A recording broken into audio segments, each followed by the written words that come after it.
Welcome dear students. आज हम आपको सिखाने जा रहे हैं काउंट फंक्शन एक्सेल में। और ये क्या करता है फंक्शन, इसके कितने मोड हैं। तो बेसिकली आपको स्क्रीन पे यहाँ नज़र आ गया होगा, हमने पहले से एक डेटा तैयार किया हुआ है। तो इसमें काउंट हम आज पढ़ेंगे। Count, count A, count blank, count if, count if S. इनमें क्या फ़र्क है चारों पाँचों में, और ये क्या फंक्शन करते हैं, तो हम एग्जाम्पल के साथ आपको ये सिखाएंगे स्टूडेंट्स। चलिए सबसे पहले हम शुरू करते हैं काउंट से।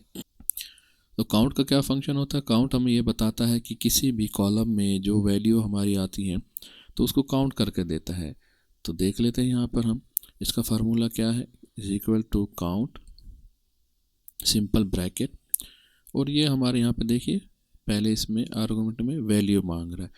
तो वैल्यू बेसिकली सेल की वैल्यू मांग रहा है, वैल्यू 1, वैल्यू 2। लेकिन हम यहाँ पर ये तमाम ही सेलेक्ट कर लेते हैं वैल्यू, जो रेंज है हमारी, क्वांटिटी कितनी है। तो हम इसको एंटर, ब्रैकेट बंद करके एंटर करते हैं 15। तो हमारे यहाँ पर टोटल 15 इसने हमें काउंट कर दिया कि क्वांटिटी जो हमारे आइटम आ रहे हैं टोटल 15 आइटम है। ठीक हो गया। तो अब यहाँ पर हमारे पास जो जवाब 15 आया है, अब हम ये चेक करते हैं क्या ये सिर्फ न्यूमेरिक वैल्यू को ही काउंट करके दिखा रहा है, या ये टेक्स्ट वैल्यू यानी अल्फ़ाबेटिक वैल्यू इनको भी टैग कर ले। तो इसको हम यहाँ पर इसको बैक कर इसको हम सेल एड्रेस, इसकी रेंज हम चेंज कर देते हैं यहाँ से लेकर यहाँ तक, जो कि टेक्स्ट रेंज है। ठीक है, कंपनी के जो मॉडल्स हैं उसको। तो अब हम यहाँ से इसको एंटर करते हैं और प्रेस करें। इसने अब नहीं दिखाया, काउंट नहीं किया, ज़ीरो दिखा रहा, हालांकि हमारे पास वही 15 आइटम है यहाँ पर भी। तो ये क्या चक्कर हुआ। तो इसके लिए अब हमने क्या करना, जहाँ पे अल्फ़ाबेटिक वैल्यूज़ हो, टेक्स्ट वैल्यू हो, न्यूमेरिक ना हो, तो उसमें हम अपना दूसरा ये काउंट फंक्शन इस्तेमाल करते हैं। तो हमने जस्ट यहाँ पर काउंट लिखा हुआ है, तो ये यहाँ पर हमने इसको ए कर देना है, काउंट ए। देखिएगा अभी इसने टेक्स्ट वैल्यू के तमाम काउंट कर दिया 15। तो हमारे न्यूमेरिक वैल्यू के लिए हमें सिर्फ जस्ट सिंपल काउंट काम करेगा, और अल्फ़ाबेटिक या टेक्स्ट वैल्यू के लिए काउंट ए काम करेगा। ठीक है, दो फंक्शन अब हमने आपको बता दिए हैं। अब तीसरा फंक्शन है हमारा count blank. Count blank basically क्या करता है, ये हमारे किसी भी रेंज, जब हम रेंज सेलेक्ट करते हैं जितनी भी, उसमें जो भी सेल ब्लैंक होगा जिसमें कोई वैल्यू, टेक्स्ट या न्यूमेरिक कुछ भी, हत्ता का इवन अगर डाट होगा तो वो काउंट ब्लैंक काउंट नहीं होता, उसके अंदर काउंट डाट तक भी नहीं होना चाहिए, तो वो उसको ब्लैंक काउंट करेगा। तो अभी हमारे पास यहाँ पर कोई भी ब्लैंक नहीं बाहर नज़र आ रहा है। तो हम मिसाल के तौर पर यहाँ इसको ख़त्म कर देते हैं 8 को। ये होगा कि हम काउंट ब्लैंक यहाँ पर ढूंढना चाह रहे हैं। तो इस मिसाल में हम ना, हमारे यहाँ पर आप देखिएगा कि ये कीबोर्ड सैमसंग का, इसके सामने क्वांटिटी शायद कोई लिखना भूल गया है। तो हमारे लिए आसानी हो गया है कि हम इसको यहाँ पर ब्लैंक सर्च कर सकें कि कितने ब्लैंक हैं यहाँ पर। तो इसका फार्मूला बहुत ही आसान है, काउंट ब्लैंक ब्रैकेट शुरू, और यहाँ पर वो रेंज पूछ रहा है। तो हम ये तमाम डेटा जो है टाइप किया हुआ इसको सिलेक्ट कर लेते हैं, ये हमारी रेंज है, ब्रैकेट बंद की, एंटर की। ठीक हो गया। तो हमें ये बता रहा जितनी भी आपने रेंज सेलेक्ट की, इसमें एक सेल ऐसा है जिसमें कोई भी वैल्यू टाइप नहीं की गई है, न्यूमेरिक या अल्फ़ाबेटिक। तो हमें नज़र आ रहा है वो ये वैल्यू है। ठीक हो गया। तो ये हमारे लिए बहुत ही आसान है। अगर हम यहाँ पर इसको भी मैं डिलीट करता हूँ, चेक करता हूँ क्या ये दो पुट देता है, इसी देखा इसने फ़ौरन दो वैल्यू टाइप कर दी है और शो कर दिया है कि दो सेल ब्लैंक है। तीसरा मैं यहाँ पर डिलीट करता हूँ तो ये फ़ौरन यहाँ पर 3 सेल शो करता है। ठीक हो गया। तो हमारे पास अब 3 फंक्शन हो गए कंप्लीट। अब हम पढ़ने जाते हैं count if. Count if function क्या करता है। काउंट इफ़ फंक्शन हमारे लिए एक कंडीशन है जिसमें बताते हैं कि वो चीज़ काउंट करो अगर ये चीज़ हो तो किस तरह, यानी कि अगर हम यहाँ पर ये रखना चाह रहे हैं काउंट इफ़। ठीक हो गया। अब हमने यहाँ पर देखिए दो आर्गूमेंट है, रेंज और फिर क्राइटेरिया।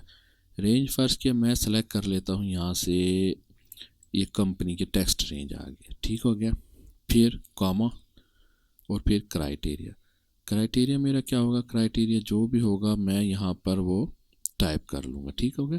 मैं यहाँ पर ये सेल एड्रेस दे देता हूँ और इसके अंदर जो भी क्राइटेरिया होगा कंपनी के हिसाब से वो एंटर करूँगा, ब्रैकेट बंद करके एंटर कर देता हूँ। ठीक हो गया। तो अभी मैंने यहाँ पर कंपनी नेम लिखना है, तो मेरे पास इस सेल एड्रेस कौन सा था इसमें, I4 है। तो I4 हमने यहाँ पर ये क्राइटेरिया हमने डालना क्या है, अब मैंने सिर्फ जस्ट एंटर करना है कंपनी का नाम डेल, ये बताएगा कितनी बार ये यहाँ पर रिपीट हुआ है। ठीक है, ये देखा 5 टाइम, ये हमारे पास यहाँ पर 5 दफ़ा हम काउंट कर सकते हैं, 1 2 3 4 5। ठीक हो गया। अब इसके बाद मैं HP टाइप करता हूँ तो ये बता देगा HP से हमने कितनी बार परचेज़ किया है। 3 बार हमने परचेज़ किया है, ये जवाब आ गया इसका। फिर मैं चेक करता हूँ कि सैमसंग से कितनी बार परचेज़ किया है, एंटर किया तो 7 बार। ठीक हो गया। काउंट इफ़ किसी भी उसके सेल के मुतालिक, कॉलम के मुतालिक उसकी कंडीशंस बताता है कि कितनी बार वो चीज़, वो नंबर या वो रिपीट हुआ है। ठीक है। देखो मज़ीद थोड़ा सा मैं आगे कर लूँ तो मैं इसको क्वांटिटी वाला एड्रेस भी दे देता हूँ। तो इसके लिए मुझे क्या करना होगा, रेंज देनी होगी। तो रेंज क्वांटिटी वाली मैं यहाँ से सिलेक्ट कर लेता हूँ, उसके बाद कामा है और फिर उसके बाद ये एड्रेस में दे देता हूँ सेल का। यहाँ पर मैं अपनी इफ़ कंडीशंस टाइप कर दूँगा क्वांटिटी के हिसाब से। ठीक हो गया जी। तो अब मैं यहाँ पर टाइप करता हूँ कोई सी भी क्वांटिटी, मैं अगर यहाँ पर 8 चेक करता हूँ कितनी बार वो क्वांटिटी 8 क्वांटिटी आई हैं, तो 5 बार वो 8 क्वांटिटी है। अच्छा, इसमें अब मैं ये भी कर सकता हूँ ग्रेटर दैन 5, यानी कि कोई भी क्वांटिटी जो हमने 5 से ज़्यादा ली है कितनी बार आई, वो 15 बार आई है। और अगर मैं ये देखना चाह रहा हूँ कि ये क्वांटिटी अगर 5 से लेस आई हैं तो कितनी क्वांटिटी है, तो कोई नहीं, यानी कि हमारा 5 से कम नहीं बल्कि ज़्यादा ही आई है। तो हमने इसको भी काउंट इफ़ को यहाँ पर सीख लिया है। अब इसके बाद आता है count ifs. Count if basically count if he की कंडीशन है, लेकिन ये वो कंडीशन है थोड़ी सी एक्सटेंडेड कंडीशन है। काउंट इफ़ में एक कंडीशन को मीट करता था, जबकि काउंट इफ़ एस में वो एक से ज़्यादा कंडीशंस को मीट कर सकता है, तकरीबन 250 कंडीशंस को ये मीट कर सकता है। जब तमाम कंडीशनें मीट होती हैं, यानी आइटम कौन सा आप सेलेक्ट कर रहे हैं, क्वांटिटी आप कितनी आपने कंडीशन रखी है, कंपनी कौन सी हो, ये 3 कंडीशंस मीट करते हैं तो वो उसका टोटल दिखा देता है कि ये इसका इन तीनों कंडीशन के ऊपर जो मीट करता है उसका कितनी दफ़ा वो रिपीट हुआ है वो आइटम, या है या नहीं है। ठीक हो गया। तो अब मैं यहाँ पर ये फार्मूले में काउंट इफ़ एस कर देता हूँ, आगे सिर्फ इफ़ के बाद काउंट इफ़ एस मैंने टाइप किया है। ठीक हो गया। इसके बाद मैं इसको रेंज यहाँ से नई लिख लेता हूँ, काउंट इफ़ एस ब्रैकेट शुरू किए। तो यहाँ पे देखिएगा, यहाँ पे इसने क्राइटेरिया रेंज 1, यानी जो मैंने क्राइटेरिया लेना उसकी रेंज 1 क्या है वो मैं यहाँ से उठा लेता हूँ, ये आइटम वाइज। ठीक हो गया। इसके बाद मैं इस पर कॉमा और फिर क्राइटेरिया मेरा क्या है, क्राइटेरिया मैं इधर टाइप कर लूँगा जो भी मेरा होगा। तो ये हो गया क्राइटेरिया। फिर मैं दूसरे रेंज की तरफ जाता हूँ, कामा लगा कर कामा, और फिर उसके बाद मैं ये कंपनी उठा लेता हूँ। ठीक हो गया। कंपनी की मैंने रेंज सेलेक्ट की, फिर कॉमा, और फिर यहाँ पर मुझसे मांग रहा क्राइटेरिया 2 क्या है, तो क्राइटेरिया 2 कंपनी के नीचे ही मैं यहाँ पर ये इसका एड्रेस दे देता हूँ। ठीक हो गया। यहाँ पर मैं जो भी कंपनी टाइप करूँगा उसको मीट करेगा, उस क्राइटेरिया को तो बता देगा। इसके बाद मैं आगे मज़ीद चलता हूँ, कामा, फिर मैं क्वांटिटी की तरफ रेंज सेलेक्ट करता हूँ। तो क्वांटिटी कॉलम में जितनी भी रेंज इसको सेलेक्ट किया मैंने, कामा, ठीक, फिर उसके बाद वो क्राइटेरिया। तो क्राइटेरिया मेरा क्वांटिटी का है, तो मैं इस सेल को सेलेक्ट कर लेता हूँ कि यहाँ पर मैं जो टाइप करूँगा क्राइटेरिया वो उसको मीट करेगा तो उसका जवाब शो करेगा। अब मेरा तमाम क्राइटेरिया और रेंज सेलेक्ट हो गया, मैं इसको बंद कर देता हूँ, ब्रैकेट को और एंटर कर देता हूँ। अभी मैं इसको यहाँ से डिलीट कर देता हूँ। ठीक हो गया। यहाँ से अब हम चेक करते हैं, फ़र्ज़ किया हमने आइटम हैं बहुत सारे, तो इसमें मैं सिर्फ पहले आइटम उठा लेता हूँ और माउस उठा लेता हूँ। फ़र्ज़ किया माउस ले लेते हैं यहाँ से मिसाल के तौर पे, और यहाँ से मैं क्वांटिटी शो करता हूँ कि वो माउस जिनकी क्वांटिटी ग्रेटर दैन 5 हो और कंपनी भी वो कौन सी हो, माउस की मैं रख लेता हूँ डेल। वो कितने हैं यहाँ पर देखा, जब उसने तीनों कंडीशन मीट की तो बता दिया 2 ऐसे हैं माउस जिनकी कंपनी डेल है और जिनकी हमने 5 से ज़्यादा क्वांटिटी परचेज़ की है।